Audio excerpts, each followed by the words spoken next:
timeline. What you Okay, let's talk about this timeline. What you're going to do is you're going to draw pictures to help create mental images to help you remember everything that we've talked about this semester. A percentage of your grade is achieved by participating in a timeline. Your grade is based on knowledge of the material and participation, not your artistic talent. Now, I know you're thinking, oh my gosh, this sounds absolutely crazy, but I'll guarantee you, you have learned a lot during this semester. We started out in about 1600, and we talked about a group of British colonists that came to this continent and stuck their flag in the ground. And then we traveled from there all the way over to about 1880, and we saw a brand new country formed, the United States.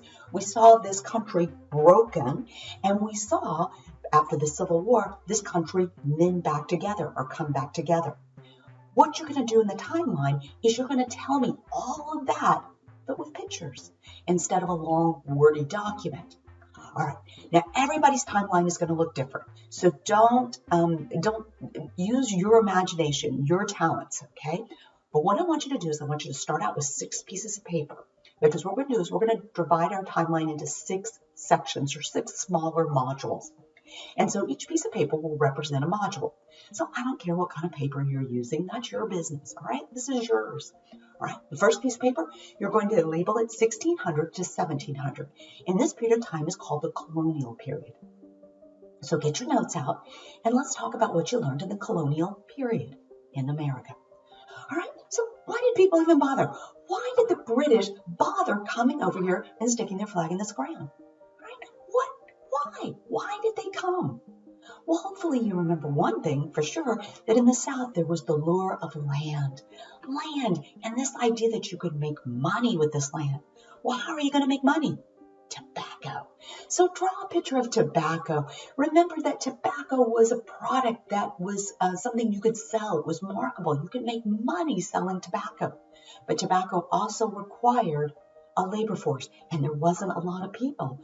So you saw the importation of African slaves coming to these colonies during this colonial period. Now we moved from the southern colonies up to the New England colonies. So what do you remember about the New England colonies during this colonial period, this about 1600 to 1700? Hopefully you remember a man named John Winthrop. Remember the long nose and the blue laws and the Puritans? What do you remember about them? Do you remember that you couldn't celebrate Christmas? Okay, that was one of the blue laws. Do you remember too that they valued education? This is where we see Harvard is established. And we also learned that their way of making a living was not dependent on slave labor. So how did they make their living? Do you remember? Draw me a quick picture. Now, before you finish up colonial America, make sure you talk to me a little bit about what you learned about the middle colonies. Who were the middle colonies? Who established them? What were their reasons? What did they produce? What was their economy? Now, you're doing great, all right? What did you think about colonial America? I want you to include this on this piece of paper as well. Did you like learning about colonial America? Did you understand, or can you see how colonial America set the foundations for this country? So somewhere on that piece of paper, I want you to write that. Now, everybody's piece of paper is going to look different. That's okay. Take a picture of what you did, submit that on Canvas, and that's the first part of your timeline. Okay, get a new piece of paper. We're going to label it 1700 to 1783. And we're going to label this one Steps to War and a Revolution. And we started out with these steps to war, a group of colonists who had to change the way they were thinking. We had to unlock their views of government. So write down, what did John Locke say that changed the way people were thinking? Can you think of a picture that shows that? Maybe you can think of the fact that he was an enlightened thinker. The people weren't as dull. They began to question authority. This was one of the steps to get these colonists willing to fight in an American Revolution. Now, we also talked about the French and Indian War. So look at your notes. What was the French and Indian War about? Who actually fought in the French and Indian War? And hopefully you remember it wasn't the French against the Indians. It was the French and some Indians and the British and some Indians. And they were fighting for this land in the Ohio Valley. Okay, this land in the American continent. And the colonists, the British colonists, one of which was George Washington, very much wanted this land. So they were willing to fight in the French and Indian War. And at the end of the French and Indian War, we see the British, including the British colonists, won that land, but they're not allowed to live in it. Remember, there was a line that was drawn, and they said the Indians would live on this section and the colonists would live on this section. And so when you think about the French and Indian War, think about the colonists and the fact that they were not allowed to go to the land they had fought for in the French and Indian War. Also think about the fact that they were united. The colonists came together, even though they were very, very different. They came together as a result of the French and Indian War.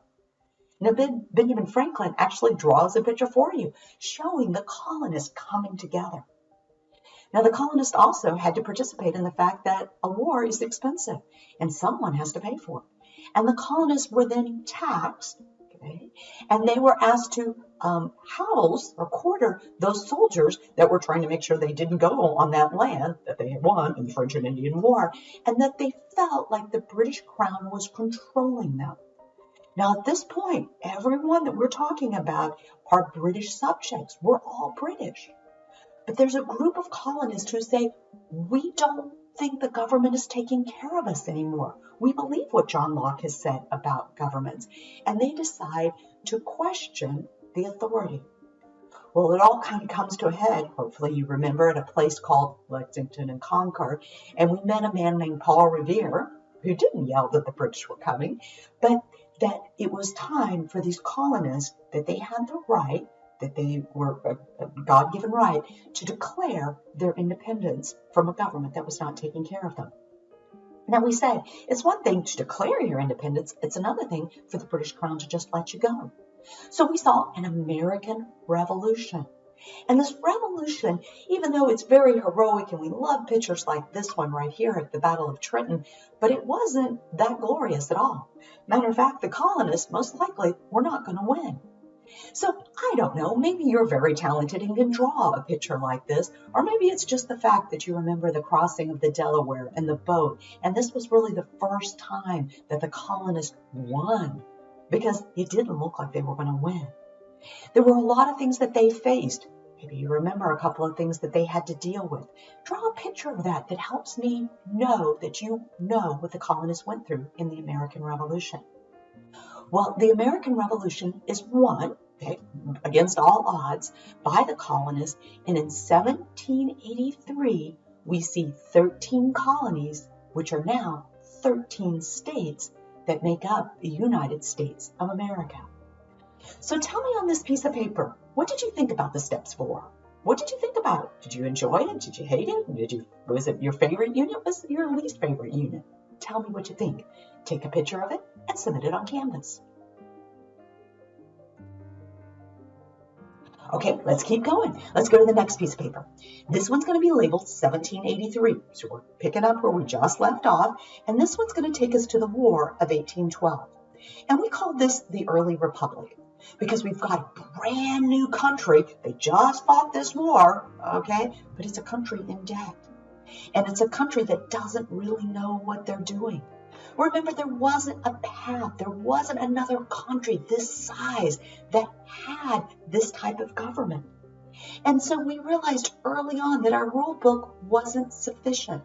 And we came up with a new rule book. Remember the Constitution? Okay. We came up with a new rule book. So tell me about this new rule book, and tell me about how people fought in this country over what the destiny of this country should be. We saw two different groups. We saw one represented by Alexander Hamilton, who was made famous after this wonderful musical, but we also saw a differing viewpoint, and that was the Democratic Republicans with Thomas Jefferson. And they were pulling the country apart with their different views of where this country should go. Now, in addition to this, you also have these European wars going on, the French against the British, and the United States, even though they're their own country, gets drawn into this war with the European country, and it finally takes president, hopefully you remember him, kind of short, wife serves ice cream, that declares war against the British to once again establish that we are our own country, and that was the War of 1812. So look through your notes. Yes, America wins the War of 1812, but what were the results of the War of 1812? Maybe you could draw a couple of pictures to show me what was the result of the War of 1812. Now take a deep breath because you're doing great. Let me know in this section, did we spend too little time on the Constitution? Do you think we should have addressed more of the Constitution in this unit? Take a picture, submit it. Okay, hopefully you're kind of getting the idea right now. Get a new piece of paper out. We're going to go from 1812, after the War of 1812, to about 1860. This is a soft date. And we said America is growing during this period of time. Well, look at your notes. How was America growing? Oh, with inventions. What kind of inventions? Draw me a quick picture. Okay, what kind of transportation was participated in this growth of America after the War of 1812? How did cities grow? It wasn't just the number. Who were the people who were coming into these cities? Why were they being lured into the cities? Can you think of a little drawing that could depict that for me?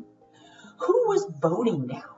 Voting has changed. There's a growth in the voting pool. But who is voting now after the War of 1812? Now, we also saw with all this wonderful growth that we were trying to keep this country balanced in Congress between states that supported slavery and states that didn't. And we discovered with the Missouri Compromise that this is a difficult job to try to do this. Now, during this growth period, we also met a president that was very controversial. Okay, some people saw some of his actions as heroic. Some saw his actions as the devil. But regardless, you saw a man, Andrew Jackson, who led this country during this period of growth. What were some of the things that Andrew Jackson did or didn't do that stood out to you? Maybe you could draw a picture for me. Now, during this time, we also see the growth of reforms. And one of the reforms we talked about was the dress reform, just because visually, hopefully, you can think about the fact that America is kind of waking up that there are certain things in this country that shouldn't be tolerated, that need to be changed, that are bad for you, even something as simple as a dress. But more important was this idea of slavery. So it starts out with these reforms and it develops into, can we be a country that supports slavery? Isn't that morally wrong for the country? What did you think of this period? Frequently, it's called the Jacksonian period. Did you like learning about the growth of America after the War of 1812? Write that on your piece of paper, take a picture of it, submit it, and we'll keep going. Okay, now we're going to pick up about 1850, so again, kind of a soft date, and we'll go to 1860. And we call this a divided country. Now, hopefully the first picture you think about in a divided country was this idea of manifest destiny. This angel that was moving west, that God sanctioned America to move west. And we saw that the West included the Republic of Texas, who will be annexed into the United States. We looked at the Mexican-American War, and we looked at the fact that this country adds 500,000 acres of land. But the question is, what are we going to do with that land? Is it going to be slaved? Is it going to be free? And we saw that question, that 500,000 acres, slaved or free, divided this country. We also learned about a man named Charles Sumner, who took a beating or a caning on the Senate floor. How did that divide this country? What about a court case, the Supreme Court case that divided this country? And what about a man named John Brown divided this country? Draw pictures of what you learned in this period of time that we called a divided country, about 1850 to 1860. What did you think about this period of time? Did you understand what was important about this section? Include that on your piece of paper, take a picture, submit it. Okay, you have got this now. Last one, 1860 to 1880. This is the Civil War and Reconstruction. This is where we picked up with this gathering storm, all of that division we saw in the last section, the John Brown, the Charles Sumner, the Dred Scott, this 500,000 acres of land, it was brewing. And it all kind of comes to a head when the election of 1860, when Abraham Lincoln, which, by the way, sweet section, real quick here. Here's my dog, Abraham Lincoln. All right, Abraham Lincoln is declared the President of the United States. And Abraham Lincoln, he was a Republican, and he was from the North. And there was fear that the North was trying to control the South. So the South felt that they were justified in just saying that they no longer wanted to be part of this country. They no longer wanted to be part of this union. And they declared their own country called the Confederate States of America. And we saw a civil war, a war against ourselves. So tell me, what did you learn during this period of time in which a country is divided or a house is divided? What did you learn in the Civil War? Draw me a quick picture. Now you understand that Civil War was amazing because at the end of it, we are going to try to put back a country. That's what's amazing, is that it's able to come back together. And this is called Reconstruction. And we see in Reconstruction that there were several amendments, or there were several pieces of legislature that was necessary, or that was believed necessary to help bring this country back together. What were some of those pieces of legislation that helped bring this broken country back together? Now, take a picture of all this and make sure you include in this last part, this last piece of paper, was the last unit your favorite unit? Your least favorite? Why? Did you like learning about it? Did you already know all this? Just let me know. Take a picture of it and submit it. Now, I should see 6 different submissions, 6 different pictures that you have submitted on Canvas for your timeline. I hope this was an assignment that helped you realize how much you have really learned in this semester. Have a good day. I'll talk to you later. Bye-bye.